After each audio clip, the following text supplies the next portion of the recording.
Pick it up yourself. 6 words.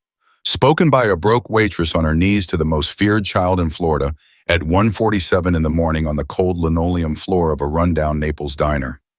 Behind that little girl stood Vincent Moretti, the man 3 counties whispered about in the dark. His bodyguards reached inside their jackets. The owner nearly fainted behind the grill, and Emily Carter, 28 years old, shoes worn through, mother dying at home, rent already late, looked straight into the eyes of a spoiled little girl who had never once in her life heard the word no.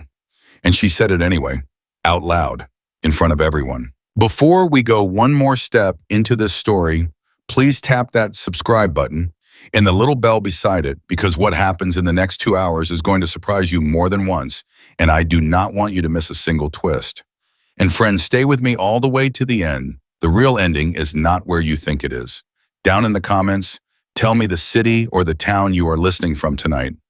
I read every single one, and it warms my heart to see how far these stories travel.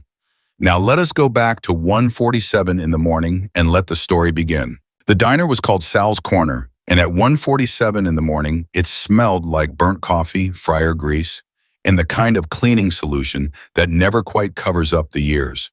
The ceiling fan above the counter clicked on every 4th turn the way it had clicked for 7 years. And behind that counter, in an apron, stained with gravy with a right shoe so worn through that she could feel the cold floor under her heel, stood Emily Carter. She was 28. That night, she looked 40. Not because of her face was still soft, still honest, still the kind of face a tired trucker would tip an extra $1 for just because she had smiled at him like he mattered. No, it was her shoulders. Her shoulders had the heaviness of a woman who had been carrying something for far too long and who had stopped expecting anyone to help her put it down. She was counting in her head, not tips. She had counted those already. $43.60. She was counting days. 9 days until the electric bill. 14 days until rent. 19 days until her mother's next oncology appointment, the one the insurance company had already sent 2 letters about. Emily had not opened the second letter. She had told her mother it was junk mail. She had lied straight to the face of the woman who raised her, and she had done it while smiling. Emily, honey, Marlene's voice from the back. 54 years old, 3 divorces deep. You look like you are about to drop. Let me cover the last hour. No, honey. I said no, Marlene. You are dead on your feet. I need the hour. Marlene did not argue. Marlene knew. Everybody on the graveyard shift at Sal's knew Emily was keeping her mother alive 1 tip at a time, and that every hour was another pill, another copay, another day her mother did not die. Emily wiped the counter for the 4th time. There was nothing on it. She just needed to move, because if she stopped moving, she would start thinking, and if she started thinking, she would start crying. And Emily Carter had made herself one promise a long time ago. Not in front of the customers, not at work, never at work. That was when the headlights came. 3 sets, all at once. Too high off the ground, too bright for a parking lot that almost never held more than 2 cars at that hour. Behind the grill, Sal dropped his spatula. Just dropped it. It clattered on the steel, and he did not pick it up. Oh, sweet Lord, Emily looked up. Sal, Emily. His voice had gone quiet, careful, the way a man's voice goes when he has suddenly remembered that he might die tonight. Emily, listen to me. Listen to every word. Whatever happens in the next 10 minutes, whatever you see, whatever you hear, you do not speak unless you are spoken to. You do not argue. You do not joke. You do not look anyone in the eye 1 second longer than you have to. Do you hear me, girl? Sal, who is out there. Do you hear me? Yes, yes, I hear you. The front door opened, and the little bell above it rang the same small, cheerful, tinny sound it always rang, and it felt entirely wrong. Like a bell ringing at a funeral. 3 men walked in first. Broad shoulders, dark suits, earpieces. They did not sit. They did not order. One walked the perimeter of the diner like a man measuring a coffin. The second planted himself at the door. The third stopped at the booth in the back corner, turned and nodded to someone still outside. Then he walked in. He was not tall, not in the way movies want dangerous men to be tall. He was a man of average height in a black coat. But he walked the way a man walks when he has never, not once in his entire adult life, been asked to wait for anything. Gray at the temples, a face that did not smile, did not frown, did nothing at all to let you guess what he was thinking. And holding his hand was a little girl, 9 years old maybe. A coat that cost more than Emily made in 2 months. Patent leather shoes. Hair braided the way a woman spends 30 careful minutes braiding a child's hair. But her face. Her face was the face of a little girl who had already learned that screaming loud enough could move the whole world around her. Sal's voice cracked. Mr. Moretti, welcome. Please, any booth in the house. Vincent Moretti did not answer. He looked at Sal the way a man looks at a chair. Then he walked his daughter to the corner booth the bodyguard had already cleared, sat her down, placed his own hand flat on the table and waited. Marlene grabbed Emily's arm hard enough to bruise. I will take that table. Marlene, I will take it. You take the counter. Honey, please. Marlene, you are shaking. Everybody is shaking. Let me go. But before Marlene could move, the swinging door from the kitchen banged open, and Sal came through, and Sal's face was the color of old paper, and Sal looked straight at Emily and said one word. You. Me. He asked for the woman at the counter. He means you, Emily. Sal. Emily. He took her by both shoulders. His hands were trembling so hard she could feel them through her apron. I am begging you, whatever that child wants, she gets. Whatever that man says, you say yes, sir. Please, please, honey. I have grandchildren. I cannot lose this place. I cannot have trouble with that family. Please. Emily nodded. She could not trust her voice. She picked up her order pad. She wiped her hands on her apron, and she walked toward the corner booth of Sal's corner at 1:53 in the morning, the way a soldier walks towards something she has never ever been trained for. Good evening, sir. Good evening, miss. Can I start you with something to drink? Vincent Moretti did not look up. He was scrolling his phone. The little girl looked up at Emily, and Emily saw something in those eyes she did not expect. Not just anger, not just spoiled, something underneath, something tired. A tired 9-year-old should not be old enough to feel. I want pancakes. Her voice cut clean through the room. With strawberries, fresh ones, not frozen. The whipped cream has to be real, not the kind in the can. And no syrup unless it is Vermont maple. Sweetheart. Do not call me sweetheart. Emily paused. She nodded once. Miss, I am so sorry. We do not serve pancakes after 11. Then make them. The grill is set up for... I said make them. From the kitchen, Emily could feel Sal watching through the serving window. She did not turn her head.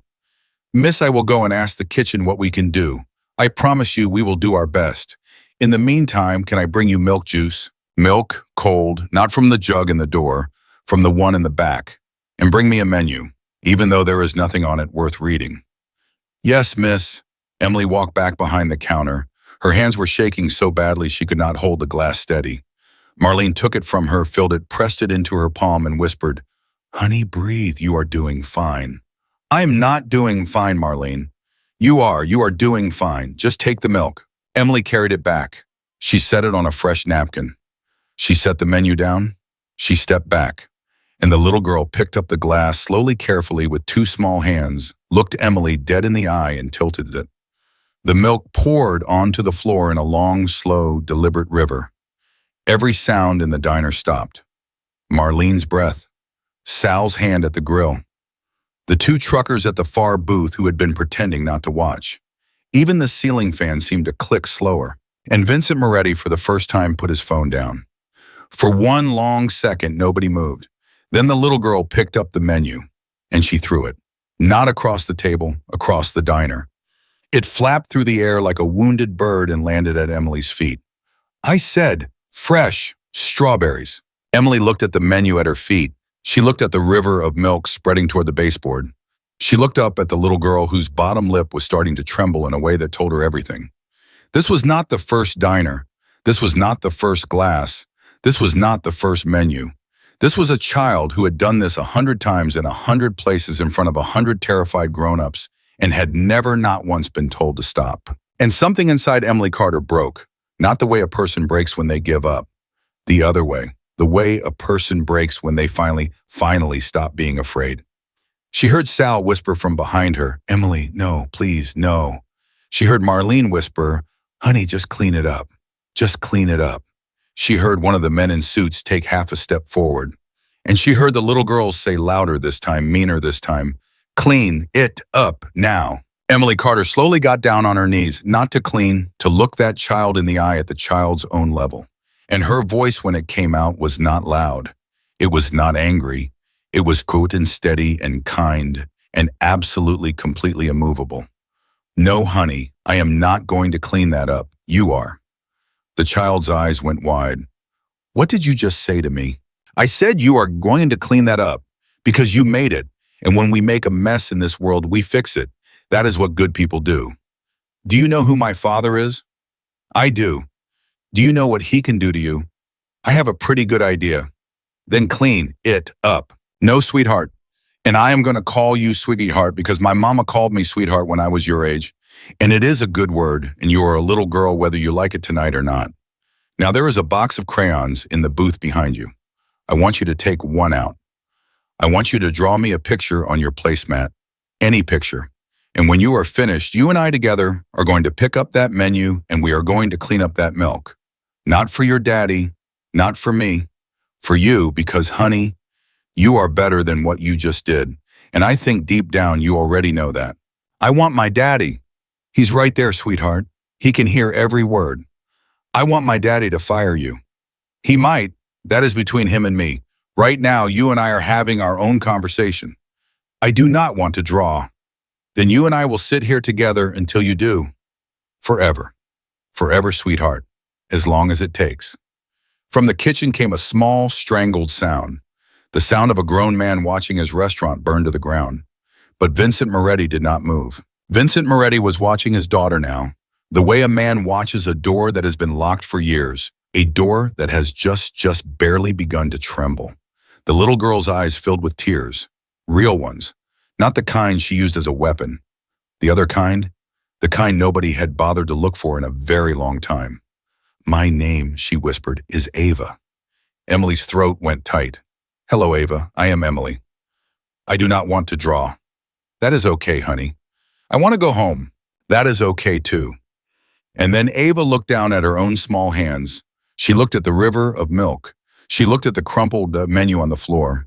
And without another word, without another scream, without another demand, she reached into the little plastic box of crayons, pulled one out, dragged her placemat in front of her, and began to draw. She drew a house, a small, crooked child's house, with a crooked sun, a crooked fence, and two crooked stick figures holding hands. A tall one, a short one, and above the tall one, in wobbling 9-year-old letters, she wrote one word: Mom. Emily felt the breath leave her body. She reached down very slowly, picked up the fallen menu, and set it gently on the table. She did not say a word. She did not dare. Across the booth, Vincent Moretti was staring at that placemat, and a man whose name had never been spoken above a whisper in that town for 20 years, a man who had never in anyone's memory shown a single human thing in public, raised one hand, pressed his knuckles hard against his own mouth, and held them there. He held them there for a long, long time. Nobody breathed. Finally, he lowered his hand. He looked at Emily, and his voice when it came was so quiet she almost missed it. What is your name? Emily Carter, sir. Emily Carter. He said it slowly like a man filing something somewhere deep. How long have you worked here? 3 years. Do you have children? No, sir. Parents? She hesitated. My mother, sir. Is she well? No, sir. One slow nod. He reached into the inside pocket of his coat, and he took out a money clip, and Emily saw the thickness of it and felt her stomach drop straight through the floor. He peeled bills. He did not count. He simply peeled and peeled and peeled and set down a stack that made Marlene audibly gasp from behind the counter. For the milk, for the menu, for your shift, for your trouble. Emily looked at the money. She looked at Ava still drawing. The crooked house had a chimney now. The chimney had smoke. She looked at Vincent Moretti, and she heard her own voice, calm, clear, astonished at itself, say the words she had been saying all night. No, sir. Thank you, but no. The diner froze again. No, Vincent Moretti repeated. No, sir. I will not take that. Why not? Emily rose slowly from her knees. She smoothed her apron with hands that would not stop trembling. Because, sir, what just happened at this table was not about money. It was about a little girl, and the second I take that stack, it turns into something else. And I do not want it to turn into something else. Not tonight. She could hear her own heart in her ears. I will let you pay for what you ordered. I will accept whatever you believe is a fair tip for the service. But I will not take that pile, sir. I am very sorry. Vincent Moretti looked at her for a long, long time. Then slowly he picked up the stack. He folded it. He slid it back into his coat. And from a different pocket, an inside pocket, directly over his heart, he drew out a small cream-colored envelope, already sealed and already unaddressed. He set it on the table. He pushed it across the surface with 2 fingers until it came to rest in front of her. Miss Carter, take this. Do not open it here. Do not open it tonight. Open it tomorrow when you are alone, when the sun is up, and when you have had a full glass of wine in your hand. Do you understand me well? Yes, sir. Emily Carter. Yes, sir. He glanced once more at his daughter. Ava was drawing a bird now, a single wobbly bird in the sky above the crooked house. He turned back to Emily. Thank you. 2 words, that was all. He stood. He held out his hand. Ava took it. She carried her placemat folded once against her chest. And as she walked past Emily, she stopped. She looked up. She opened her mouth. She closed it. She opened it again. Emily. Yes, sweetheart. I am sorry about the milk. Emily swallowed so hard it hurt. Thank you, baby. Thank you. The bell above the door rang its little tinny ring. The headlights swung. The SUVs pulled out. And they were gone as if they had never been there at all, except for the river of milk still shining on the floor and the cream envelope on the table, and the fact that nobody in Sal's corner was ever going to be the same again. Marlene came out from behind the counter with a rag and did not go to the milk. She went to Emily. She wrapped her arms around her from behind and held on hard. Honey, honey, honey. Emily did not cry. Not yet. She slid the cream envelope into her apron pocket. She took the rag from Marlene's hand, and she got back down on her knees on that cold linoleum floor at 2 a.m, and she cleaned up the milk herself. Sal sank heavily into the booth the Morettis had just left. He put his face in both hands. He breathed and breathed and breathed. Emily. Yes, Sal.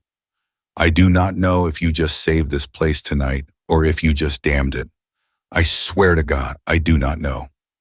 Neither do I, Sal. Go home, honey. You do not owe me another minute tonight. Let me finish the floor. Emily, let me finish the floor, Sal, please. I need to finish something tonight. He did not argue. She walked home at 3 a.m, the creamy envelope pressed flat against her ribs inside her apron, her shoes wet from the mop water, her hands raw from bleach. She did not open it. She did not look at it. She slid it under her pillow. She lay down next to her mother, who had fallen asleep in the armchair, with the oxygen tube still crooked across her face, and she pulled the thin blanket up to her mother's chin, and she kissed her on the forehead, and she whispered into her hair, I love you, Mama. I love you. I love you. We are going to be okay, I promise. I promise. At 7:12 the next morning, the phone rang. It was the clinic. They were very sorry, they really were. But the insurance authorization for her mother's next treatment had been denied for the 3rd time. Without payment in full by Friday, they would have no choice but to pause the protocol. They knew this was difficult. They hoped she understood they had done everything they could.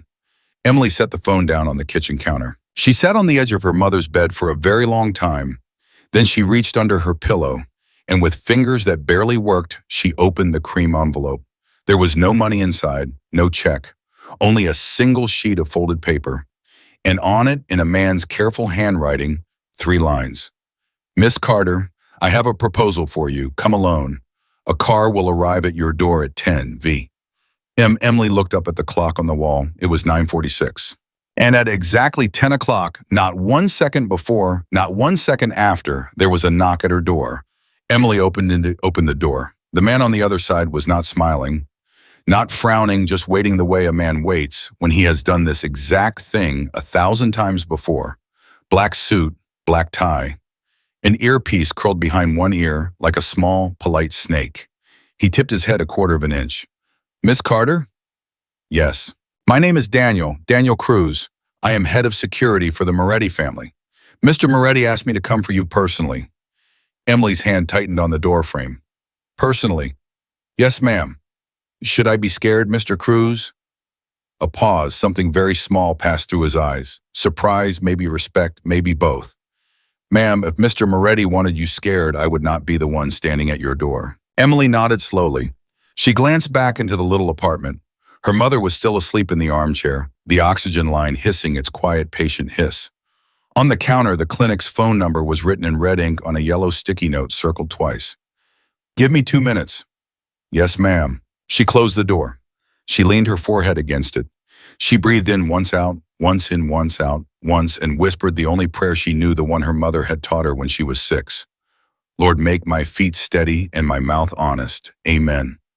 Then she washed her face, pulled her hair back, put on the only blouse she owned without a stain, kissed her mother's forehead without waking her, and walked out into a morning that did not feel like hers anymore. The car was a black sedan with windows so dark she could not see her own reflection. Daniel opened the back door. Emily hesitated for 1/2 second, the last half second she would later think of the life she used to have, and got in.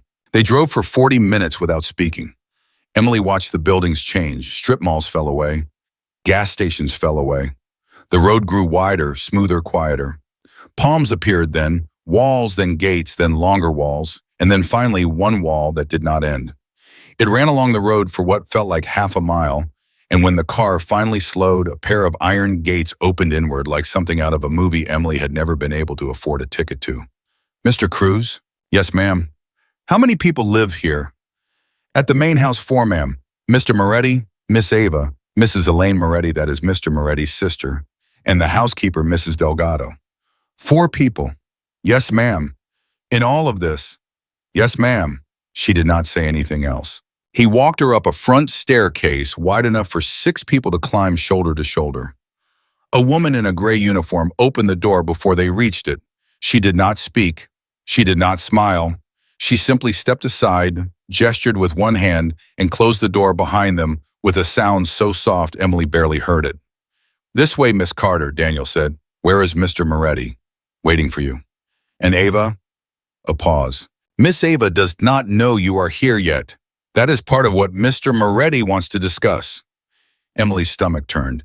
He wants to discuss his own daughter behind her back. He wants to do right by her, ma'am. Sometimes those two things look the same, and sometimes they do not. She looked at him sideways. Mr. Cruz? Yes, ma'am. You are the first honest man I have met in this house, and I have been in it for 30 seconds. For the first time, Daniel Cruz almost smiled. Door at the end of the hall, ma'am. He is waiting. Emily walked. At the end of the hall was a set of double doors. She knocked once. A voice from inside said, Come. She went in. Vincent Moretti was standing behind a desk the size of a small car. He was not in a suit this morning. He was in a white shirt and dark slacks, no tie sleeves rolled twice. He looked older in daylight, more tired, more human. He gestured to the chair across from him without a word. Emily sat. She kept her hands folded in her lap. She kept her back straight. She did not speak first. He noticed. A muscle in his jaw moved. Miss Carter? Mr. Moretti? Did you sleep? No, sir. Did you eat? No, sir. He reached for a small silver bell on the desk and rang it once. The door opened. Mrs. Delgado stepped in. Coffee, toast, eggs, fruit, now. Yes, Mr. Moretti. The door closed. I did not come here to be fed, sir. You came here because I asked you to. I asked you to come on an empty stomach in a tired body. That was not kind of me. Eat, and then we will talk. Mr. Moretti, eat first, Miss Carter. Please. It was the please that stopped her. He had said it the way a man says a word he does not often use. The food came. She ate because her body was too honest not to. He did not watch her eat. He busied himself with a folder on his desk, and only when she had finished the last piece of toast did he close the folder, lace his fingers, and look at her. Last night, he said, my daughter spoke to a stranger in a way she has not spoken to anyone in 2 years. Emily did not answer. She waited. In 2 years, Miss Carter, I have paid 4 tutors, 3 nannies, 2 child psychologists, and 1 specialist flown in from Switzerland. Do you know what all of them have in common? No, sir. They all quit, every single one. The last one left a note that said my daughter was, and I quote, beyond the reach of ordinary methods. He sent that note to me in the same envelope as his bill. That is cruel, sir. It is accurate. That is worse than cruel. He stood. He walked to the window behind him. He kept his back to her for a long moment. When he spoke again, his voice had dropped half an octave. Miss Carter, my wife died 2 years and 4 months ago. My daughter watched her die. My daughter has not drawn her mother since the week after the funeral. Not once. Last night on a paper placemat at a diner in front of strangers, she drew her mother and she wrote the word mom above her head. Do you understand what you did? Sir, I did not. I'm not finished. Yes, sir. I am not a man who asks for help, Miss Carter. I am a man who purchases solutions. That is who I am. I am telling you this so you understand what it cost me to sit in this chair and say the words I am about to say. He turned around. I would like to hire you. Emily's mouth went dry. Sir, I am a waitress. I do not care. I have no qualifications. You have the only qualification that matters. My daughter drew her mother for you. She did not draw her mother for me. She drew her mother because you were sitting 2 feet away and she has been waiting for you to see her do it for 2 years. The room went absolutely still. Vincent Moretti did not blink. He did not move. He looked at Emily the way a man looks at a person who has just struck him across the face in a language he does not speak. Then slowly he sat down. Say that again. No, sir. Miss Carter, I will not say it again. You heard me the first time. A long silence. Finally, he let out a breath she had not realized he had been holding. There are 3 people alive who will say something like that to me in this house, Miss Carter. One is my lawyer. One is my security chief. The third just sat down across from me for the first time this morning. Sir, I do not want to be the third person. That is precisely why I need you to be. He opened the folder on his desk. He slid a single piece of paper across to her. Emily did not touch it. That, he said, is an offer of employment. You will live here 5 days a week. You will be Ava's private companion. Not a nanny, not a tutor. Her companion. You will eat with her. You will read with her. You will sit in silence with her when silence is what she needs. You will tell her no when she needs to hear no, and you will tell her yes when she needs to hear yes, and you will have my full authority in this house to do both. The number you are about to see at the bottom of that page is what I will pay you per month after taxes with full medical for you and for any member of your immediate family who requires it. I have also attached on the second page a separate line item. That line item is an immediate transfer within 24 hours to the oncology department at Naples Community Hospital in your mother's name, covering the remainder of her protocol in full pay directly from a Moretti family trust with no conditions attached. Whether or not you take the job, whether or not you ever come back to this house, that money is hers.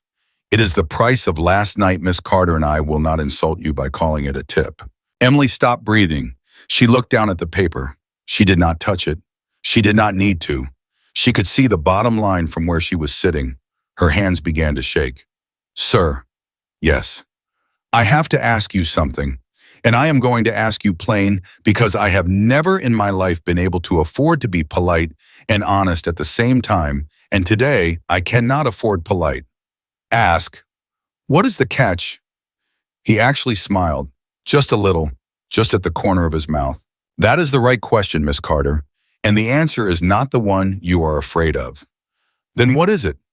My sister Elaine. Emily went very still. She will be in this house when you arrive. She will be at the table when you eat. She will be at the door when you leave. She will not like you. She will not want you here. She will do everything within her considerable intelligence to make your life in this house miserable in ways that I will not always be able to see. I cannot promise to protect you from her every hour of every day. I can promise you this: if you come into this house to help my daughter, and you do what you did last night, and you tell the truth in the rooms my sister has built on fear, I will stand behind you, publicly. I will not let her remove you. I will not let her diminish you. But I will not be able to prevent every cut, Miss Carter. Some of them you will have to take alone. I need you to know that now before you sign anything so that I am not a liar later. Emily let out a breath. Sir? Yes. That is the most honest thing I have ever heard a man in a house like this say to a woman like me. Then we are already further along than most of my arrangements. I need to think. I will give you 1 hour. 1 hour. I am sorry, Miss Carter. My daughter will be home from her morning appointment in 73 minutes, and when she comes through that front door, I need to know whether the woman she asked for tonight is someone I can give her or not. Do you understand? Yes, sir, I understand. Mrs. Delgado will show you to a room. There is tea, there is a telephone. Call whoever you need to call. Walk the garden if you need to walk. At 11:15, come back to this room and give me your answer. Emily stood up. Her legs did not feel like her legs. At the door, she stopped. She did not turn around. Mr. Moretti? Yes. Whatever I decide in the next hour, your daughter drew that picture for you, not for me. Please do not forget that. She did not wait for him to answer. Mrs. Delgado led her down a hallway so quiet Emily could hear her own pulse. The room she was shown to was small, bright simple. A chair, a desk, a telephone, a pot of tea already steaming. Mrs. Delgado set down the tray, and for the first time she looked at Emily directly. Miss Carter. Yes, ma'am. I have worked in this house for 19 years. I buried the last Mrs. Moretti. I have watched that little girl fall apart in rooms nobody was allowed to enter. I am not supposed to say this to you. Then do not say it, ma'am. I am saying it anyway. Take the job. Ma'am, take it. Take it for her. That child has been drowning in this house, and every grown person in it has been handing her a different color of water. Take the job, Miss Carter, and do not let Mrs. Elaine break you. There are 3 of us on your side already, and you have not even unpacked a bag. She set the teapot down harder than necessary and she left. Emily sat alone for a long time. She did not call the clinic. She did not call her mother. She did not call Marlene. She did not call anyone. She stood up, she walked once around the little room and she sat back down. She put her hand flat on the desk. She closed her eyes. She thought about the oxygen tube crooked across her mother's face. She thought about the red sticky note on the counter. She thought about a cream envelope sliding across a diner table at 2 in the morning. She thought about a crooked little house on a paper placemat and one word written above a stick figure. Mom. She opened her eyes. She went back to the office at 11:15. Vincent Moretti looked up. He did not ask.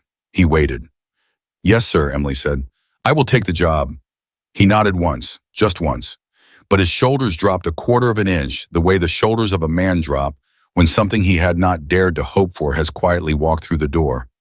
Thank you, Miss Carter. One condition, sir. His head came up. Name it. You will never in front of your daughter countermand me without speaking to me first in private. If I am wrong, you will tell me in private. If I am right, you will back me up in public. If you cannot promise me that, sir, no amount of money in the world is enough, because the first time you overrule me in front of her, she will learn that my word does not matter in this house, and from that moment on, I cannot help her. He looked at her for a very long moment. Agreed. Write it on the contract. His eyebrows lifted. Miss Carter. Write it, sir. He pulled the contract back, uncapped a fountain pen, and in neat, deliberate handwriting, he added one sentence to the bottom of the page above his signature line. He turned it around. She read it. She nodded. She signed. The pen shook in her hand, but her signature did not. He signed beneath her. He pressed a button on the desk.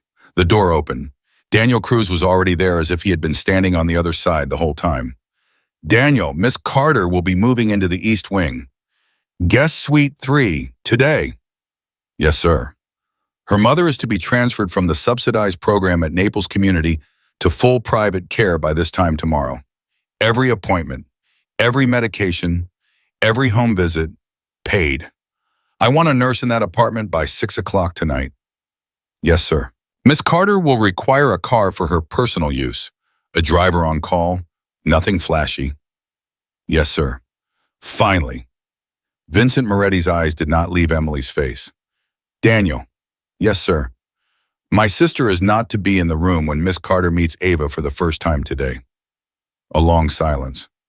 Understood, sir. Thank you. Daniel nodded at Emily. Ma'am, this way, please. Emily stood.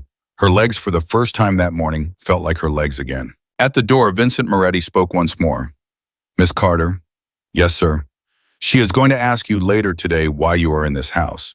I am not going to tell her. I would like you to tell her in your own words, whatever you choose. I will accept whatever answer you give her. I will not correct it. I will not soften it. I will not add to it. Do you understand? Yes, sir. Good. She walked out. The door closed behind her with the same soft, expensive sound the front door had made when she arrived. Daniel walked her through the east wing. The guest suite was larger than her mother's entire apartment.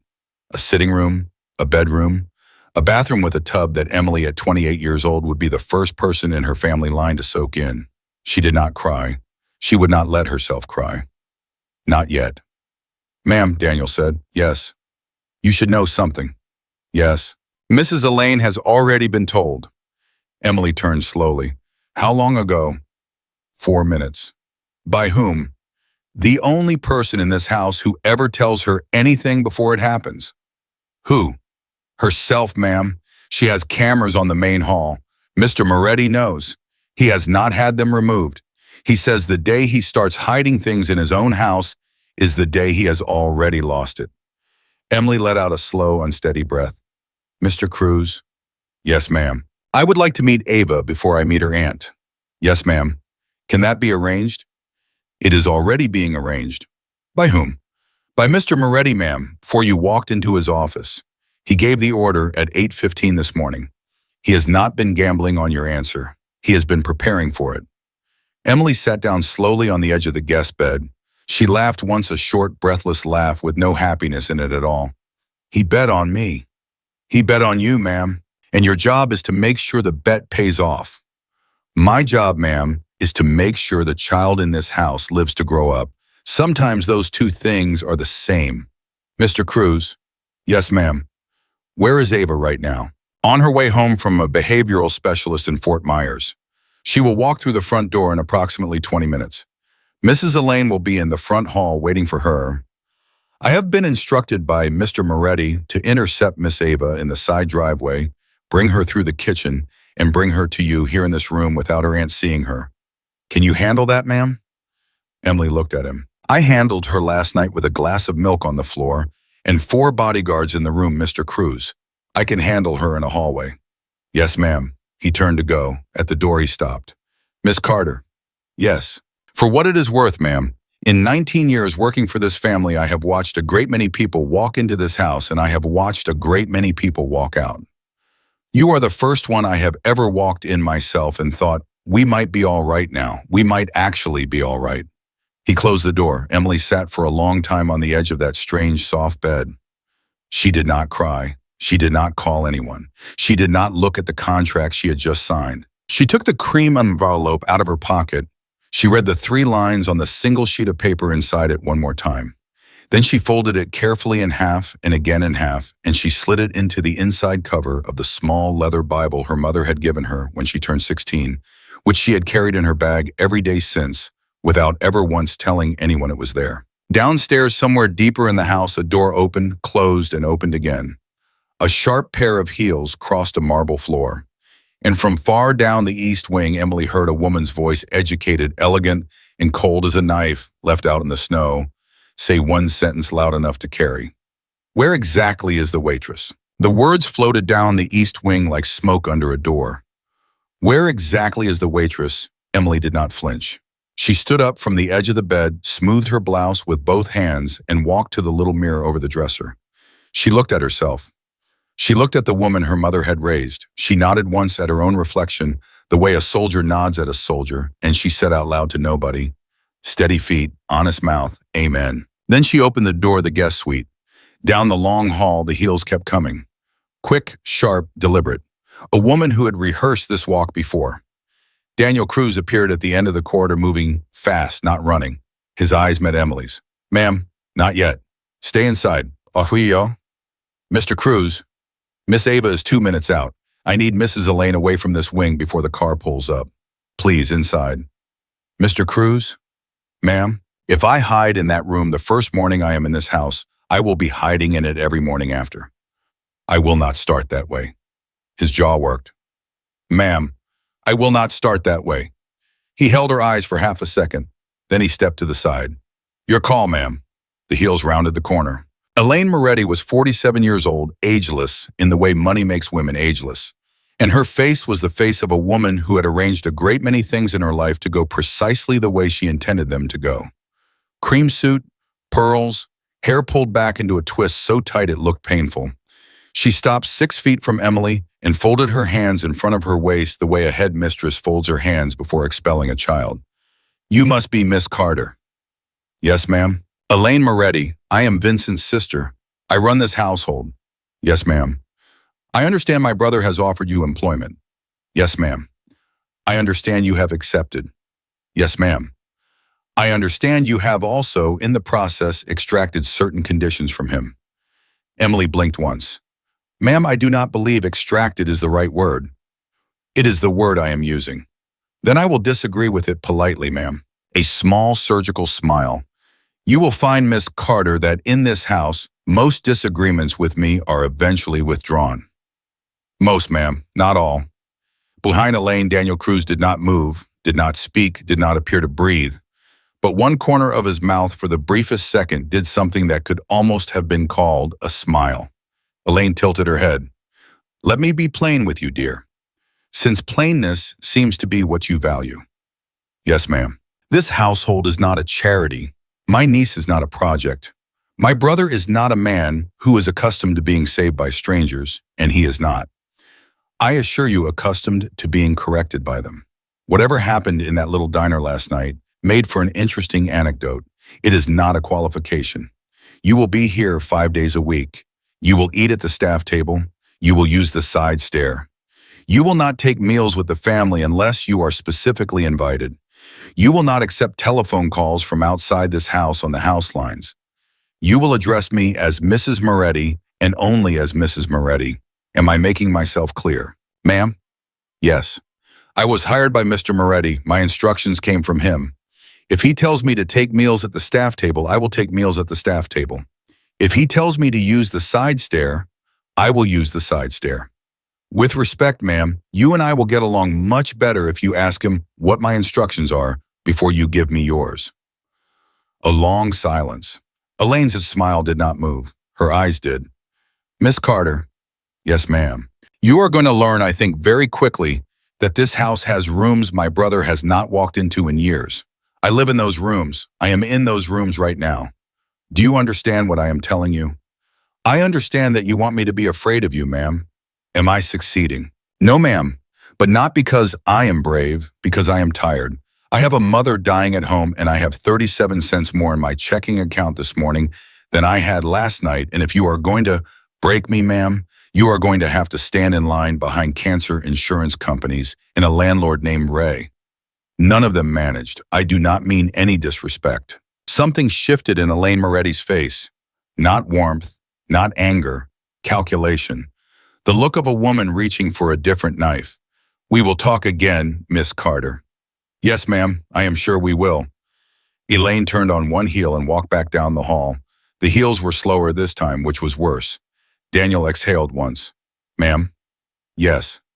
That was the longest conversation I have seen a new employee survive with Mrs. Elaine in 19 years. Survive. You will understand the word better by next week. Before Emily could answer, a car door slammed somewhere at the side of the house in a small voice. A voice she knew said, muffled but clear, "I do not want to go inside." Daniel's head turned. "Ma'am, now, the kitchen, quickly." Emily went. They cut down a back stair through a pantry and into a kitchen the size of Emily's entire church back home. Mrs. Delgado was already at the island, and on the island was a single glass of cold milk, a small plate of strawberries, and a short stack of pancakes with real whipped cream. Not one dab in the can, the real kind peaked by a spoon. There was also a crayon, a single red crayon set on a folded paper placemat. Emily looked at Mrs. Delgado. "Ma'am?" "Miss Carter." "Who told you what to put on this island?" "No one, Miss Carter. I saw the placemat in the car this morning when Daniel unloaded it from Mr. Moretti's coat pocket. I heard what was drawn on it. A woman who has been in this kitchen 19 years does not need further instructions." Emily's eyes stung. She blinked it back. "Thank you, ma'am." "Do not thank me. Make her eat." The side door opened. A small voice, not shouting yet, not calm yet, spoke from the hallway. "I said I do not want to go inside." A man's voice, patient, professional. "Miss Ava, your father is waiting for you in the toilet." I do not care. Miss Ava, I do not care. I do not want him. I want to go back to the car. I want to go back to Dr. Ellison. Take me back. Take me back. Emily did not wait for Daniel to open the door. She walked out into the side hall herself in full view on her own feet. She stopped 3 steps short of the child. She did not kneel this time. She did not crowd her.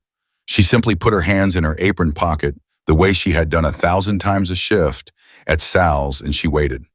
Ava saw her. For one long second, the little girl did not breathe. Then her face crumpled. Not with anger this time, not with the weaponized tears of the diner, but with something far more dangerous. Hope. You. Hello, Ava. You came. I came. Why? Because your daddy asked me to. Why?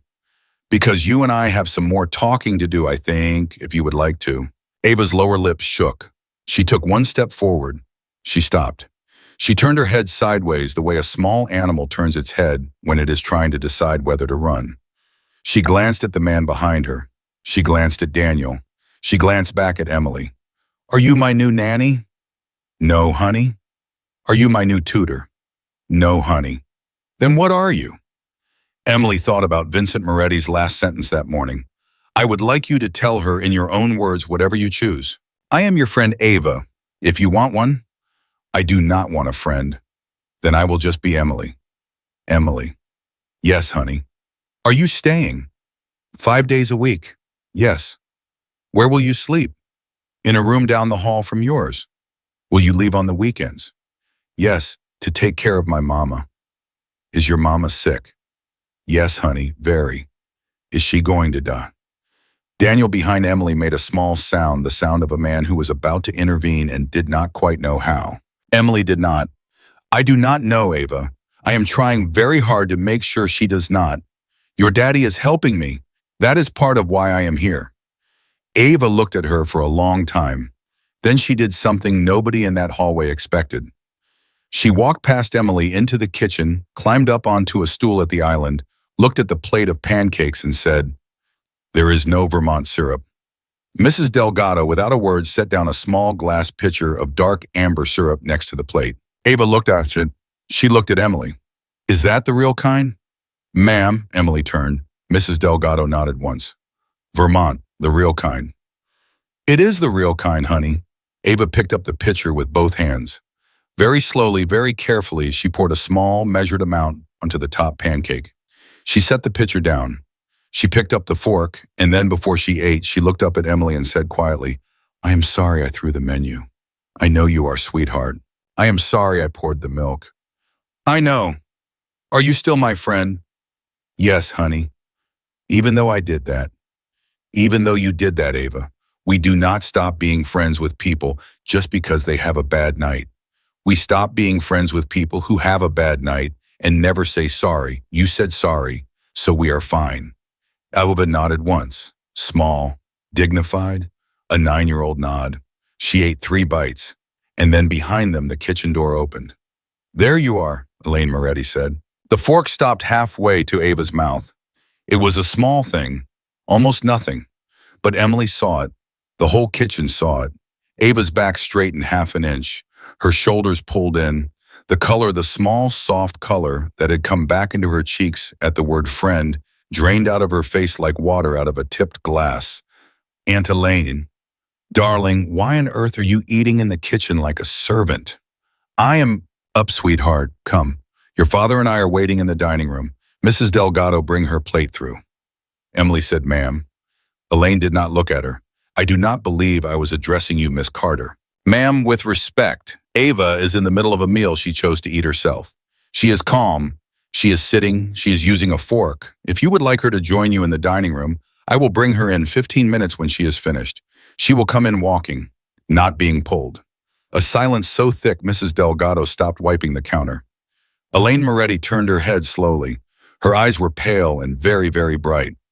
Miss Carter. Yes, ma'am. You have been in this house approximately 2 hours. Yes, ma'am. And in 2 hours you have already undertaken to tell me how and when I may speak to my own niece. No, ma'am. I have undertaken to finish her breakfast. I am not asking. Emily did not raise her voice. She did not even shift her weight. Ma'am, I signed a contract 43 minutes ago. On that contract, Mr. Moretti wrote in his own hand that no adult in this house will countermand me in front of his daughter without speaking to me in private first. If you would like to speak to me in private, ma'am, I will step outside this kitchen with you right now, and you may say whatever you like. If you would like Ava to join you in the dining room in 15 minutes, I will bring her. Those are the two options I can offer you, ma'am. I am very sorry if they are not what you were expecting. She heard Daniel Cruz behind her take a single steady breath. She did not take her eyes off Elaine. Elaine looked at her niece. Ava was not looking at her aunt. Ava was looking at her plate. The fork was still halfway up. Not down, not up, halfway, waiting. Ava. Yes, Aunt Elaine. Would you prefer to finish your breakfast here? A long, long pause. Yes, Aunt Elaine. A smaller pause. Very well. I will see you in the dining room in 15 minutes, darling. Do not be late. Yes, Aunt Elaine. Elaine turned to Emily. Her voice dropped half an octave. It was almost sweet. Miss Carter. Yes, ma'am. Enjoy your 15 minutes, she walked out. The kitchen breathed. Iva set the fork down. She put both hands flat on the counter, and then very quietly, very precisely, the way children do when they have been trained never to cry in front of adults who punish crying. 2 tears slid straight down her cheeks without her face moving at all. Emily. Yes, honey. You are going to be in so much trouble. Maybe, sweetheart. That is my problem, not yours. She will fire you. She cannot fire me, honey. Only your daddy can fire me. She will make him. Your daddy and I had a conversation about that this morning. I am not worried today, I promise. I am worried. I know you are, baby. That is because you are a good girl and you do not want me to get hurt. That is a very kind thing. But right now, your job is to eat. My job is to be in trouble if I need to be in trouble. Those are 2 different jobs. Yours is easier. Will you trade with me? A tiny, watery laugh. The first laugh Emily suspected that had come out of that little mouth in a very long time. No. Smart girl. Ava ate 4 more bites. Then she put the fork down. Emily. Yes, honey. When I go into the dining room in 15 minutes. Yes. Will you come with me? Honey. Please. Your aunt did not invite me. I am inviting you. Emily glanced at Daniel. Daniel glanced at Mrs. Delgado. Mrs. Delgado closed her eyes for a brief second, like a woman praying, and then opened them and nodded once. Sweetheart, Emily said gently, your daddy is going to be in that room too. I should ask him first, not your aunt. Will you give me 1 minute to go ask him? Okay. Finish your milk. Okay. Emily stepped into the hall. Daniel was already dialing a number on a small handheld radio. Sir, Mrs. Elaine has requested Miss Ava for a family meal in the main dining room in 15 minutes. Miss Ava has requested that Miss Carter attend. Miss Carter would like your instruction before replying. A pause. Daniel listened. Yes, sir. Yes, sir. Understood. He lowered the radio. Ma'am. Yes. Mr. Moretti says yes. That was fast. Ma'am, he also says, and I quote, tell Miss Carter she will sit at my right hand, not at the staff end. Tell Miss Carter that if my sister asks why, the answer is because I asked her to. Emily closed her eyes for 1 long second. Mr. Cruz? Yes, ma'am. He is starting a war in that dining room this afternoon. Yes, ma'am. Does he know that? Ma'am, he started that war 2 years ago. He has just been waiting for someone worth fighting it beside. 15 minutes later, Emily walked into the main dining room, holding the hand of a 9-year-old girl who had brushed her own hair, without being asked who had asked Mrs. Delgado for a clean dress in a calm voice, and had said thank you when she received it, and who was carrying a folded paper placemat tucked under her left arm like a small private shield. Vincent Moretti stood up when they came in. He had never, Daniel Cruz would later tell Emily in private, stood up for anyone entering that room in the entire history of that house. He pulled out the chair at his right hand. He said, Ava, darling, good morning. Good morning, Daddy. Miss Carter, please, this seat. Emily sat. At the far end of the table, Elaine Moretti watched her brother pull out a chair for a waitress, and her face did a thing that happens only a few times in a person's life, the precise moment when a plan that has taken years to build begins very quietly to crack along a seam nobody else can see yet. Elaine smiled. Vincent, darling, how charming. Are we making new family traditions today? We are, Elaine. I see. I thought you might. The soup came out. Ava picked up her spoon. She glanced up at Emily. Emily smiled. Ava smiled back. Small, private, theirs. And across that long polished table, Elaine Moretti folded her napkin once in her lap and began silently to plan. Emily did not know that yet. She knew only what her hands knew, that the child beside her was eating, that the man across from her was for the first time in months watching his daughter. There was something that looked like breath coming back into his chest, that a woman at the far end of the table was smiling the wrong smile, and that somewhere inside this marble house, in a room Emily had not yet walked into, the real shape of the next 2 months was already quietly being drawn. After the meal, Ava stood up without prompting.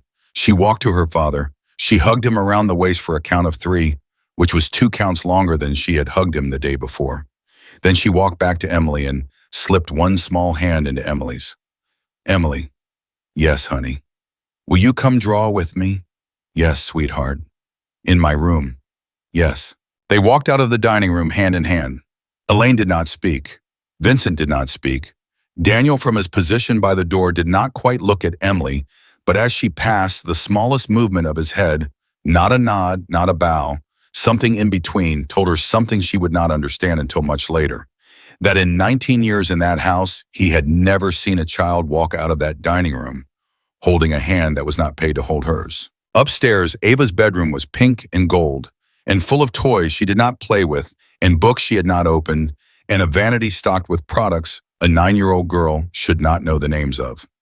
Ava walked past all of it, sat on the rug, pulled a small plastic box of crayons from under her bed, crayons she had hidden. Emily realized in a house where she owned everything and patted the rug beside her. Emily? Yes, honey. Sit. Emily sat. Ava opened the box. Draw something. What would you like me to draw? A house? Like the one you drew last night? A pause. No, a different one. A house with your mama in it. Emily's throat closed. Ava. So she knows she is not alone. Emily did not trust her voice for a long moment. Okay, honey, she whispered. Okay, I will draw that. She picked up the red crayon. Her hand, after everything that morning, the gates, the contract, the hallway, the kitchen, the dining room, finally began to shake. Not with fear this time, with something else.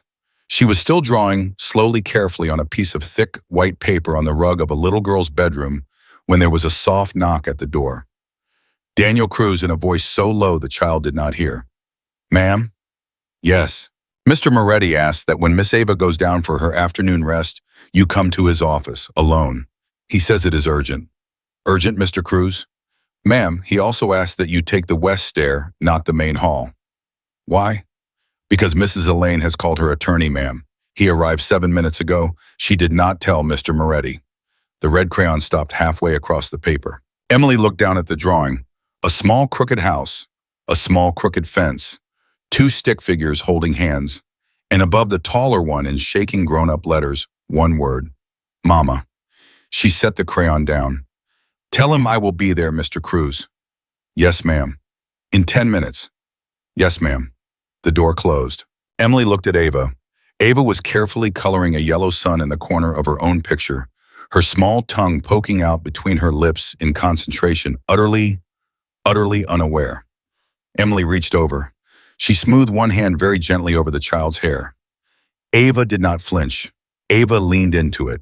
Ava leaned into it the way a child leans into the hand of a grown-up she has decided without asking permission from anyone to trust. And Emily Carter, 28 years old, still in the same blouse she had put on at 9:47 that morning, her contract. 44 minutes older than the last time she had checked her watch, understood with a clarity that made her stomach go cold, that the job she had signed for that morning and the course she was actually going to do in this house were not the same job, and that the hardest part of it had not started yet. Emily waited until Ava's eyelids began to drift, until the crayon slipped out of her small fingers, until her breathing evened into the slow rhythm of a child who for the first time in a long time felt safe enough to rest. She pulled a soft blanket up to Ava's shoulders. She kissed her forehead the way her own mother used to kiss hers. Then she stood up on quiet feet, slipped out of the pink and gold bedroom, and took the west stair. Daniel Cruz was waiting at the bottom. Ma'am, Mr. Cruz? Her attorney is still in the library with her. Mr. Moretti has not joined them. He is in his office. He knows they are here. He is waiting on you before he decides what to do. He is waiting on me. Yes, ma'am. Mr. Cruz. Yes. I am a waitress. Ma'am, at 7 o'clock this morning you were a waitress. It is now 12:41 in the afternoon. You have signed a contract, refused a stack of cash, faced down Mrs. Elaine in a kitchen, been seated at the right hand of the head of this family at a meal, and had a 9-year-old girl fall asleep holding a red crayon you gave her. You are not a waitress today. Then what am I, Mr. Cruz? He looked at her for a long moment. Ma'am, in this house you are whatever the child in that bedroom needs you to be. Mr. Moretti decided that at 8:15 this morning. You are going to have to decide it too. She nodded once. She walked the long hall to the office. She knocked. Come. He was standing at the window again. He did not turn around. Miss Carter. Sir. My sister has an attorney in my library. Yes, sir. Do you know what he does? No, sir. He is the managing partner of a firm in Tampa that specializes in trust and estate litigation, specifically in contesting competency and contesting fitness, in restructuring guardianship and conservatorship arrangements when a family decides that one member is no longer, in their polite language, sufficient. Do you understand what I am telling you, Miss Carter? Emily's breath caught. Sir, are you telling me that your sister is building a case? I am telling you that my sister has been building a case for 11 months. I am telling you that this morning when I stood up in the dining room for a waitress from Naples, I accelerated her timeline by approximately 18 months. I am telling you that she is sitting in my library right now with a man whose job it is to prove on paper that I am an unfit father. And I am telling you, Miss Carter, that the only evidence she currently has that stands up in any court in this state is the behavioral history of my 9-year-old daughter over the last 2 years. He turned around. His face was the same face it always was. Calm. But his knuckles where he had pressed them against his mouth the night before in a diner were white again. My daughter's tantrums, her screaming, her rages, her school dismissals, her therapist reports, all of it has been, until last night, the single strongest piece of evidence that I, Vincent Moretti, cannot raise my own child. My sister did not cause all of that, Miss Carter. I want to be honest with you. I caused most of it by grieving wrong, by working instead of being a father, by handing her off to 6 professionals in 2 years. But my sister has used it. She has documented it. She has encouraged it. She has spoken to tutors after I have released them. She has spoken to therapists after I have paid them. She has I believe, given my daughter permission in ways I can prove and ways I cannot, to be as unwell as she can be, so that a room full of men in suits can one day sit around a polished table and decide who should be in charge of a 9-year-old girl and a family trust worth considerably more money than anybody in that room will ever say out loud. Emily sat down. She did not remember sitting. Sir? Yes, Miss Carter. Why are you telling me this? Because I need you to understand what changed in that dining room 20 minutes ago. Until today, my sister's case rested on a child who could not sit through a meal. Today, my sister's case is sitting in a library with an attorney, and in the next room, my daughter is asleep with a crayon in her hand. That is new information for her, Miss Carter. She is in that library right now trying to decide what to do with it. And she is very, very good at what she does. Emily folded her hands in her lap. She made them stop shaking by an act of will. Sir, yes. Why did you not warn me this morning? Because if I had, you would not have signed. Sir, Miss Carter, I am a liar in most rooms. I am trying very hard today not to be a liar in this one. If I had told you this morning that the first real task of your employment was to keep my daughter calm and well, and honest enough that a court-appointed evaluator could not question her stability, you would have walked out of that office, and I would have lost the only person my daughter has trusted since her mother died. I made a calculation, Miss Carter. I bet that if I got you into the house and I let you meet her again, you would decide on your own that she was worth staying for. I was not entitled to make that bet. I made it anyway. I am telling you now because it is the last dishonest thing I intend to do to you in this arrangement. A long silence. Emily let out a slow breath. Mr. Moretti. Yes. You are not a nice man. No, Miss Carter, I am not. But you are right this minute at being an honest one. I am trying to be. Then I will stay. and I will help you on 3 conditions. Name them. First, you will tell me from this moment forward every single thing your sister does the moment you learn of it. Not later, not in pieces, not when it is convenient. I cannot protect that child from things I do not see. Agreed. Second, your daughter is never under any circumstances to be used as a chess piece in this fight. Not by your sister, not by you, not by me. If I ever feel, sir, that any one of us, including myself, is moving her around this house to make a point in a legal case, I will walk. That day, that hour, I do not care what the contract says. He looked at her for a long, long time. Agreed. Third, sir, yeah. My mother's treatment is already arranged. That is settled. I will not be moved by more money. But I will ask you this. If at the end of this, your sister loses and you win, and your daughter is safe and well, I want your word on your dead wife's name that no part of what your family does legally or otherwise afterward to your sister will ever be pinned on me or told to that child is my fault. I will not have Ava 10 years from now told by someone at a dinner table that the woman who made her draw a picture on a placemat was the woman who put her aunt out of the family. I did not come into this to be the reason anyone got destroyed. I came in to finish a shift. Do you hear me? His jaw worked. It worked for a long time. On my wife's name, Miss Carter, you have my word. Then we have an understanding, sir. We do. Sir, yes. What does your sister want? Control of the trust. That is from a lawyer's answer. Yes, it is. Try again. He looked at her. For the first time that morning, he almost laughed. Miss Carter, my sister lost her only son 11 years ago to an overdose in a private clinic in Arizona. She has not been the same woman since. I have tried in my way to be patient with that. My mistake was to let her, in the years after my wife died, step into the shape of my daughter's life in ways that were never her place to step into. She believes, and I am not being cruel, I am being accurate, that she is a better mother to my daughter than I am a father. And in a certain sense, on a certain day, she may have been right. I was not present, Miss Carter. I was grieving and I was working and I was not present. She was. She showed up. She took over. And once a woman like my sister takes over, she does not give back. She does not know how. The trust is what she points at because trusts are what lawyers fight over. What she actually wants, I think, is to be the mother she could not be to her own son. And she has decided, in the grief of a woman I do not know how to reach anymore, that the only way to be that mother is for Ava to need her.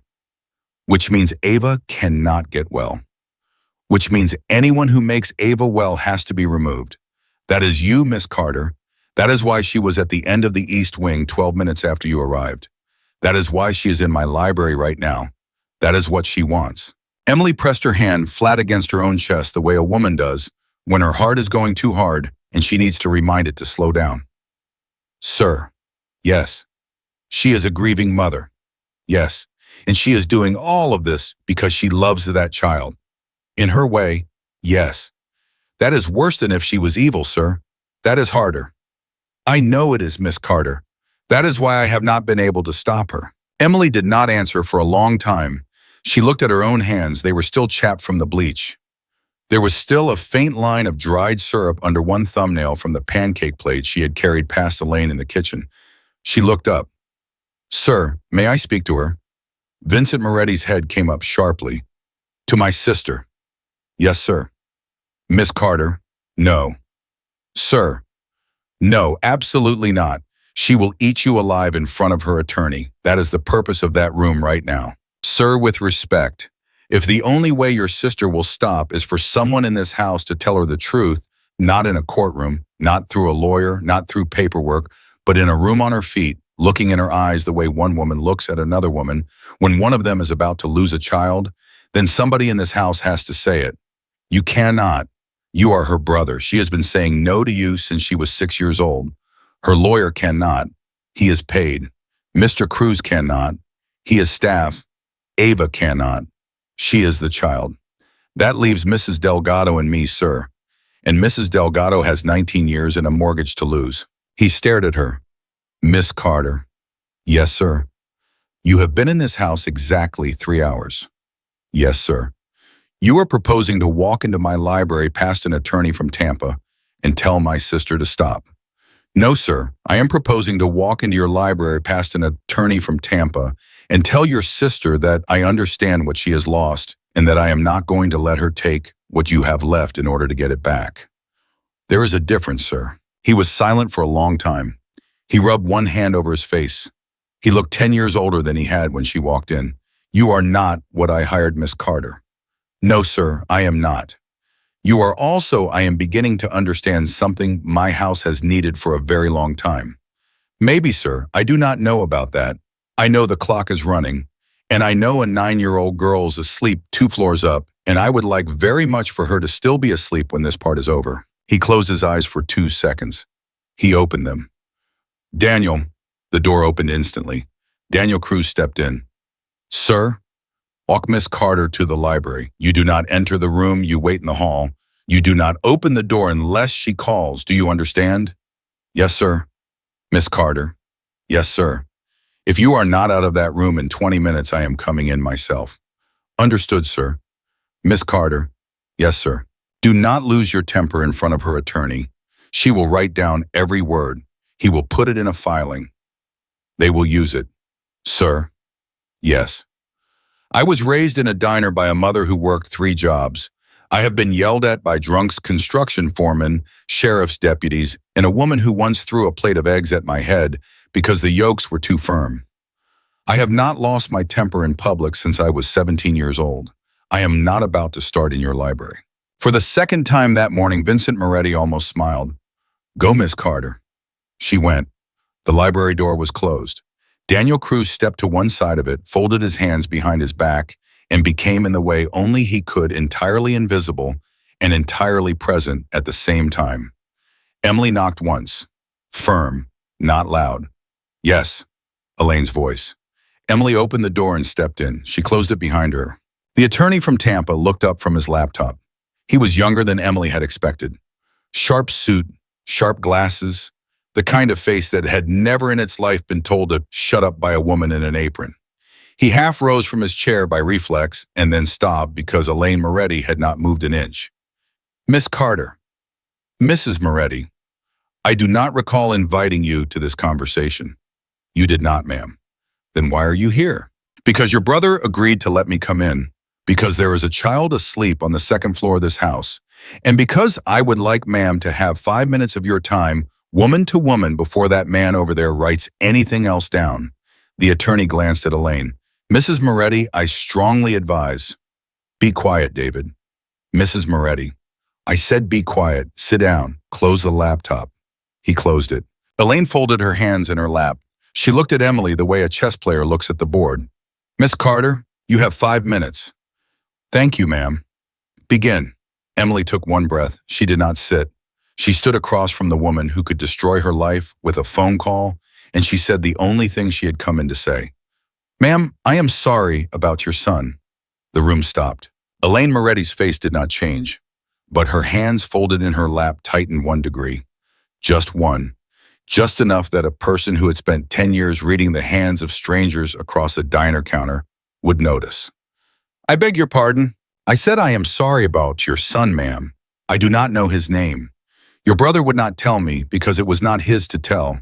He told me only that you lost him 11 years ago, and that he was very young, and that you have carried it, ma'am, the way mothers carry it, which is to say without ever being allowed to put it down. The attorney started to speak. Elaine lifted one finger. He stopped. Emily went on. I am going to say something to you now, ma'am, and it is not going to be said kindly, and I am sorry for that. But I am not going to lie to you. I am a waitress. I do not know how to lie to women. I have watched too many of them cry in booths at 2 in the morning to pretend with them. Miss Carter. Ma'am, please let me finish. A breath, a nod. I think you love that little girl. I think you love her the way a woman loves a child after she has already lost one. I think some piece of you decided a long time before I ever walked through your front door that the only way to keep her was to make her need you. And the only way to make her need you was to keep her a little bit broken. Not cruelly, not the way people like to say things in courtrooms. Just enough. A little whisper here, a little permission there, A little your father does not understand you, darling, but I do. I do not think you did it in one day. I do not think you know all the way down that you are doing it. I think grief did most of it, and you went along because going along felt like love. Elaine's eyes did not leave her face. Ma'am, I am not here to take a child from you. I am not here to help your brother take a child from you either. I am here because last night at 1:47 in the morning, a little girl in a diner drew a picture of her dead mother on a paper placemat. That is the first time she has drawn her mother in 2 years. That drawing is in her bedroom right now on her rug next to a sleeping child with her red crayon still in her hand. That is what is at stake here, ma'am. Not a trust, not a courtroom, a little girl remembering her mother without falling apart. Miss Carter, I am almost done, ma'am. Silence. You can fight me. You will probably win some of it. You have more money than me. You have more time than me. You have an attorney in this room, and I have a 10-year-old pair of shoes I wore through at the heel last month. But I want you to hear me, ma'am, because nobody else in this house is going to say this to you. If you keep going, if you keep pushing that child toward the kind of unwell, you have been quietly letting her be. One of two things is going to happen. Either you are going to get your trust and you are going to sit at a table 10 years from now across from a young woman who does not love you because somewhere inside her she will remember. She will remember, ma'am, that when she was 9 years old, the grown-ups in her life traded her grief for paperwork. Or your brother is going to stop being patient. And when a man like your brother stops being patient, ma'am, it will not be a courtroom. And I will not be able to stop it. And I do not think when that day comes that your son, wherever he is, ma'am, would want his mother remembered that way. The attorney made a small sound. He did not speak. Elaine Moretti was not breathing. Ma'am, I am going to ask you one thing, just one, then I will leave this room. Ask. Stop.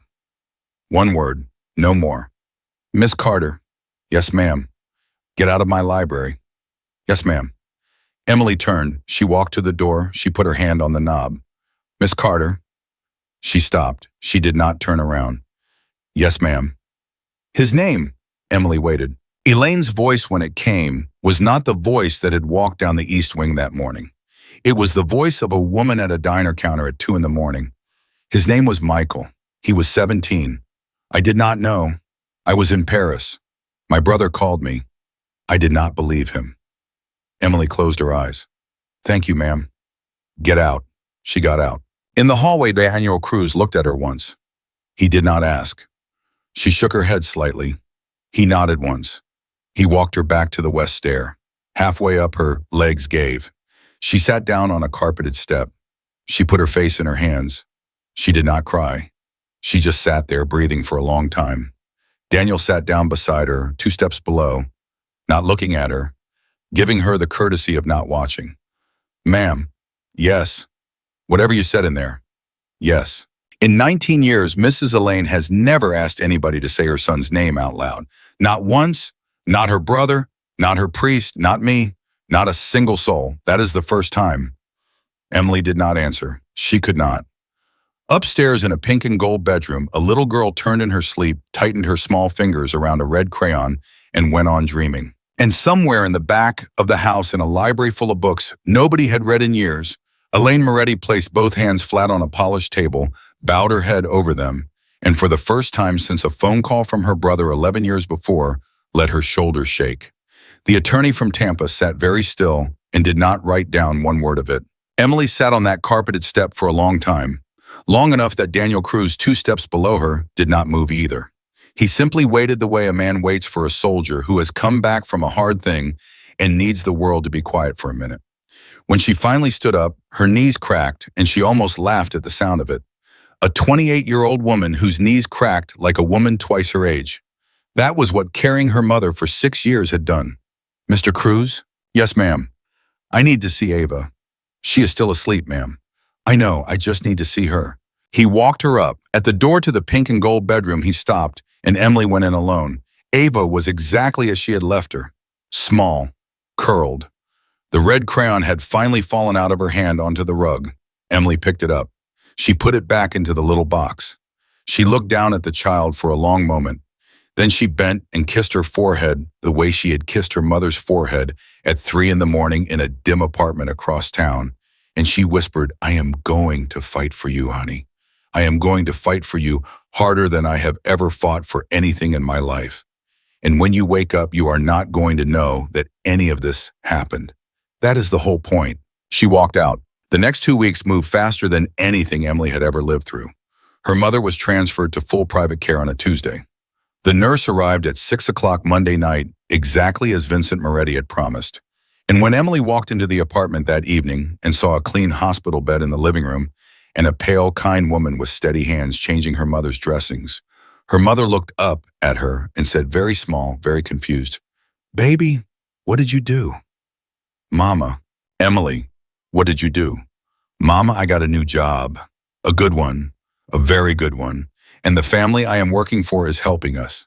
That is all." "Emily." "Mama, look me in the eye and tell me you have not done anything you cannot undo." "Mama, I swear on Daddy's grave I have not." Her mother looked at her for a long time. "Come here, baby." Emily knelt by the bed. Her mother, who weighed less than 100 pounds now, put a trembling hand against her daughter's cheek. "You always did have the face of a good girl. Whatever you are doing over there, baby, do not forget that face." "Yes, Mama." "Do not forget." "No, Mama." She did not tell her mother about the library. She did not tell her mother about Elaine. She did not tell her mother about the attorney from Tampa. She let her mother sleep that night without knowing that her daughter had said the name Michael to a stranger in a room full of books. Back at the estate, things began to shift. It was small at first. Mrs. Delgado set 2 places at the kitchen island in the morning now, not one. A place for Ava and a place for Emily. Nobody discussed it. It simply happened. Ava came down in her slippers, hair brushed, and climbed onto the same stool every morning, and ate toast cut into triangles, and drank cold milk from a real glass, and talked to Emily about small things. About the bush next door at her father's office, about how Mrs. Delgado's hands smelled like lemons, about whether the moon was closer than the sun. Real talk, 9-year-old talk. The kind of talk a child does when she has not had to brace herself for a grown-up's mood in 3 whole days. Her father began coming down to the kitchen too. Not every morning, at first once a week, then twice, then most days. He did not say much. He drank his coffee standing up. He answered Ava's questions as if they were the most important business of his morning, which Emily slowly realized they were. One Wednesday, without warning, Ava looked up at him over the rim of her milk glass and said, "Daddy." "Yes, darling." "Will you come to the park today?" He put down the coffee. "With you." "With me and Emily." He was quiet for a long moment. Then he said, "Yes, I will come." At 3 o'clock that afternoon, Vincent Moretti, who had not set foot in a public park in 8 years, walked through a small neighborhood park 3 blocks off Gulf Shore, with his daughter's hand in his Emily walking a respectful 2 steps behind, and 2 of Daniel Cruz's men pretending to read newspapers on a bench 30 yards away. Ava pulled him to a swing. She told him to push. He pushed. She told him higher. He pushed higher. She laughed once hard the way a 9-year-old laughs when she has forgotten that she is supposed to be sad, and Vincent Moretti stood behind that swing with both his hands on the chains, and he did not move for a long moment after the laugh was gone. Emily on her bench pretended not to see. She pretended very hard. That same week, Elaine stopped coming to breakfast. She did not announce it. She simply was not there one morning. Then the next. Then the next. Mrs. Delgado, who noticed everything and said almost nothing, put down the coffee pot one morning and quietly told Emily, "She takes her tea in the south sitting room now, Miss Carter. At 7 alone, she has not called for the car in 4 days. She has not left the house." "No, ma'am." "Mrs. Delgado." "Yes, ma'am." "Is she all right?" Mrs. Delgado looked at her for a long moment. "Ma'am, I have known that woman for 19 years. I do not know what all right looks like for her anymore. But she is quieter. And twice this week I have found her in Miss Ava's bedroom after the child has gone to bed, not doing anything. Just standing in the doorway looking in the way a woman looks at something she has already lost." "Does Mr. Moretti know?" "He knows, ma'am. He has not said a word about it to anyone." 10 days after the library, Elaine came down to breakfast. She was dressed as always in cream. Pearls as always, hair twisted tight, but her eyes were different, older, tireder. She poured herself coffee at the sideboard. She sat down at the far end of the island, 3 stools away from Ava. She did not speak first. Ava looked up. "Good morning, Aunt Elaine." "Good morning, darling. Are you coming to the park today?" Elaine's hand stopped halfway to her mouth. "The park. Emily and Daddy and I are going. You can come." A long silence. Emily did not look at either of them. She kept her eyes on her son. "I do not know, darling." "Why not?" "I have not been to a park in a long time." Daddy had not been to a park in a long time either. He came, he liked it, he said so. Emily bit the inside of her cheek so she would not smile. Elaine looked at her niece for a long, long moment. Then she set her coffee cup down with the soft, expensive sound of china on marble, and she said very quietly, "Very well, darling, I will come." Ava went back to her toast as if this was a perfectly ordinary sentence. Emily glanced up. Elaine was looking at her, across the island, over the head of a 9-year-old child. And in that one look measured cold, still proud, but clean, cleaner than any look Emily had gotten from her. In 2 weeks, Elaine Moretti gave Emily something that was not an apology, because women like Elaine did not apologize. It was an acknowledgement. One woman to another. "I see you. I know what you did in that library. I have not decided what I am going to do with you yet, but I am not fighting you today." Emily nodded very slightly. 1 inch, Elaine nodded back. 1/2 an inch, it was enough. That afternoon, 2 Morettis and 1 Waitress stood at the edge of a playground, watching a 9-year-old girl climb a set of monkey bars with the confidence of a child who had somewhere in the last 10 days forgotten that she was fragile. Elaine stood with her hands folded. Vincent stood with his hands in his pockets. Emily stood between them 2 feet from each. Nobody spoke and nobody needed to. It was not a reconciliation. It was not a fairy tale. It was the sound of a war quietly, slowly setting its weapons down. The attorney from Tampa was dismissed the following Monday. Vincent Moretti did not make a show of it. No meeting, no public firing. His lawyer in Miami simply received a phone call, made 2 more phone calls, and by Tuesday afternoon, a 3-line letter was delivered by courier to the firm in Tampa, terminating their retainer with the Moretti Family Trust. Daniel Cruz, who read every line of that letter before it was sealed, told Emily that night over coffee in the kitchen, "Ma'am, it is done." She called him off herself. Mr. Moretti did not have to push her. "Mr. Cruz?" "Yes." "Is this over?" He thought for a long moment. "Ma'am, this kind of thing is never over. There will be years of it. Small pieces, a look at Christmas, a sentence at a dinner. She is a proud woman and she lost. People like her do not forget losses, even the ones they agree to. But Ava is safe. Ma'am, Miss Ava is safer than she has been in 2 years. That is the best answer I can give you. I am not a man who makes promises about children." "That is the right answer, Mr. Cruz." "Yes, ma'am." 3 weeks later, Emily's mother died. It was not sudden. It was not a tragedy. It was the end of a long, patient road. And because of what Vincent Moretti had done on that very first morning in that office, her mother died in a clean bed without pain, with her daughter's hand in hers, and with the slow, soft hiss of oxygen replaced at the end by silence. Emily did not cry in the room. She did not cry in the hallway. She drove back to the Moretti estate at 2 in the morning because she could not bear to be in her empty apartment, and Mrs. Delgado was waiting for her in the kitchen with a pot of tea and a clean dish towel. And Emily sat down on a stool and looked at the tea and opened her mouth, and finally at 2:40 in the morning on a Tuesday, 6 years late, she cried. She cried for a long time. Mrs. Delgado did not touch her. Mrs. Delgado poured the tea and sat across from her and waited. After a while, Daniel Cruz came in, stood in the doorway, saw the 2 women at the island, and backed out without saying a word. After a longer while, a small figure in pajamas and slippers padded down the back stair, crossed the kitchen floor on quiet feet, climbed up onto the stool next to Emily, and laid her head on Emily's arm. "Emily." "Yes, honey." "Is your mama gone?" "Yes, sweetheart." A pause. "Mine too." "I know, honey, I know." "Does it hurt less?" "I do not know yet, baby. I will tell you when I do." Ava nodded. She did not move. She stayed with her head on Emily's arm until Emily's tears stopped, and then for a long time after. Somewhere behind them, still in the doorway, but well out of sight, Vincent Moretti stood in a dark hallway in his shirt sleeves, one hand pressed flat against the wall, and listened to his 9-year-old daughter comfort a grown woman, and he did not try to stop the thing that was rising in his own chest. They buried Emily's mother on a bright Thursday. 31 people came. Most of them were regulars from Sal's Diner. Sal himself wept openly in the second pew. Marlene sat beside him with her makeup running. And in the back row, in two plain dark suits, stood Vincent Moretti and Daniel Cruz. And beside Vincent, holding his hand, stood a 9-year-old girl in a small black dress who had insisted that she be allowed to come. Vincent had asked Emily first. Emily had said yes. At the graveside, when it was over, Ava walked up to Emily by herself. She held out a folded piece of paper. Emily took it. Ava whispered, "Open it later, when you are alone, not here." "Okay, honey." That night, alone in her guest suite at the estate, Emily unfolded it. It was a drawing.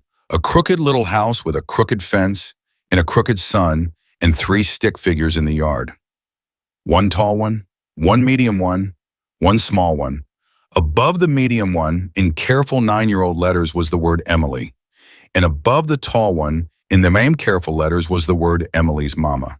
And above the small one, also careful, was me.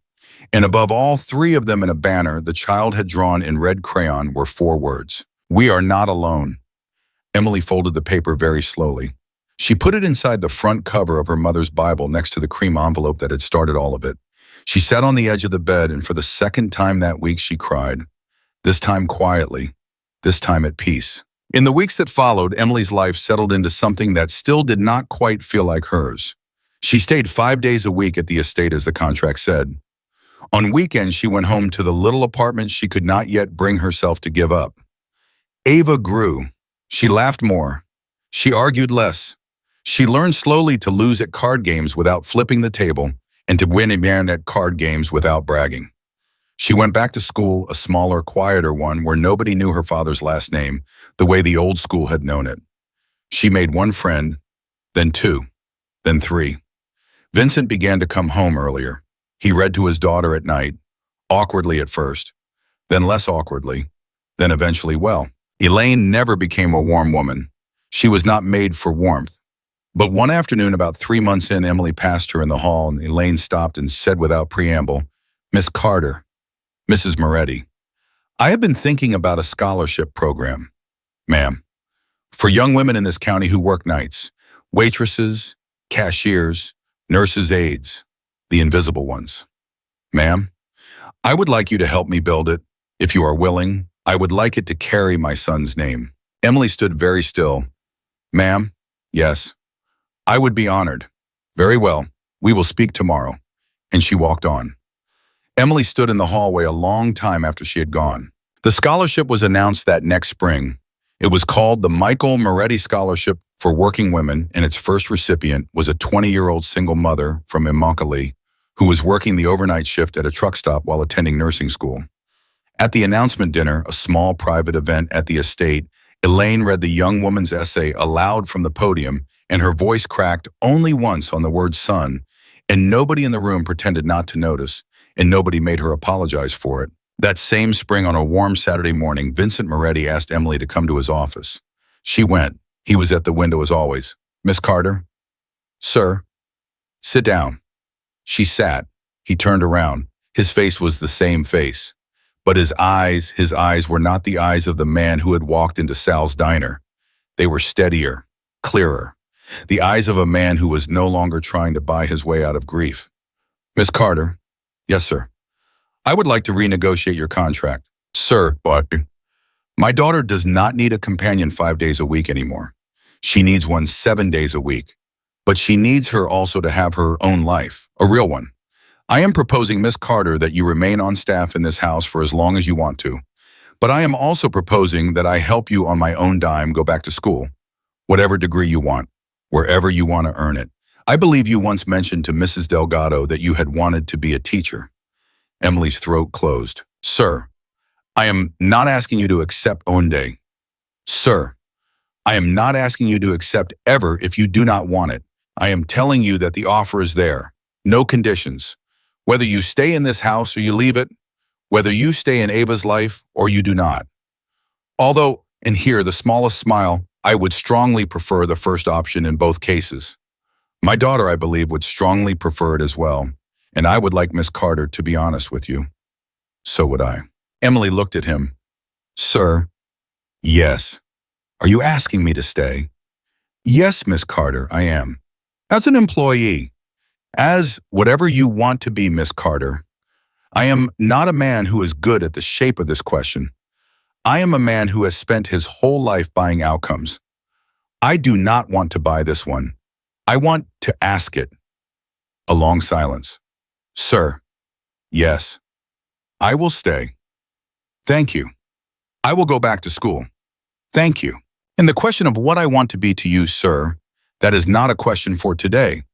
That is a question for a year from now, maybe two. I have buried my mother. I have raised a 9-year-old girl through a war. I am 28 years old and I am tired, and I am not ready to be anything to anybody that I do not know how to be yet. I hope you understand. I understand, Miss Carter. Sir, yes, do not propose anything to me in this office for 2 years. If you want to ask me anything, ask me on a park bench or in a kitchen or at a ball game. Not in this office, not across this desk. Promise me. He almost laughed. I promise, Miss Carter. Then we are all right. Yes, I believe we are. 2 years later, on a September evening, a 22-year-old girl who had not been born when Emily Carter was a waitress at Sal's Corner stood on a small stage in a small auditorium at Florida Gulf Coast University and accepted a bachelor's degree in elementary education. In the third row, weeping openly, sat Sal. Beside him, Marlene. Beside her, Mrs. Delgado. Beside her, Daniel Cruz. Beside him, Elaine Moretti in cream pearls, hair twisted tight, dabbing her eyes with a monogrammed handkerchief, and pretending that she was not. Beside her, an 11-year-old girl in her first pair of almost grown-up shoes, beaming so hard her face hurt.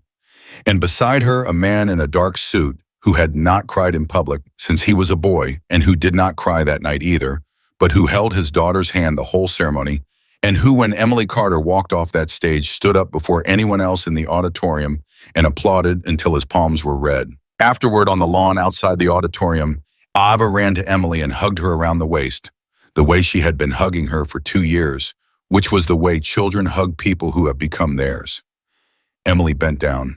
Ava whispered something in her ear. Emily laughed. The laugh was bright and tired and real. Vincent Moretti, 3 steps away, watched the two of them, and for the first time in anyone's memory of him, his face did something in public that could only have been called joy. And Emily Carter, 28 years old that first night at Sal's Corner, 30, now a teacher in her own right, a daughter who had buried her mother well, a woman who had walked into a marble house in a stained apron and had walked out of it 2 years later, into her own name, stood on a college lawn under a September sky, and understood finally the thing her mother had told her when she was 6 years old. Steady feet, honest mouth. Amen. That had been enough. That had always been enough. A tired, ordinary woman with nothing in her pocket but her mother's prayer had walked into the most dangerous house in Florida, and she had not brought it down with money or lawyers or lies. She had brought it back to itself with the one thing rich houses forget how to use and poor ones cannot afford to lose. The truth, told gently. Told to a hurting child, told when it had to be told to a hurting woman in a library full of books nobody had read in years. That was the whole of it. That is the whole of it still. Sometimes the person who changes the most dangerous family in the room is not the richest one, and not the strongest one, and not the loudest one. Sometimes it is the tired waitress at the end of a double shift with a worn-through shoe and a dying mother at home who still has enough courage left at 1:47 in the morning to look a hurting child in the eye and say the 6 words nobody else in the room will say. Pick it up, yourself, and mean it, and stay for what comes next. That is the story. That is the whole story. And that, friend, is how a poor waitress from Naples, Florida made the Mafia boss's rude daughter bow down not with fear and not with shame, but with love strong enough to survive the truth.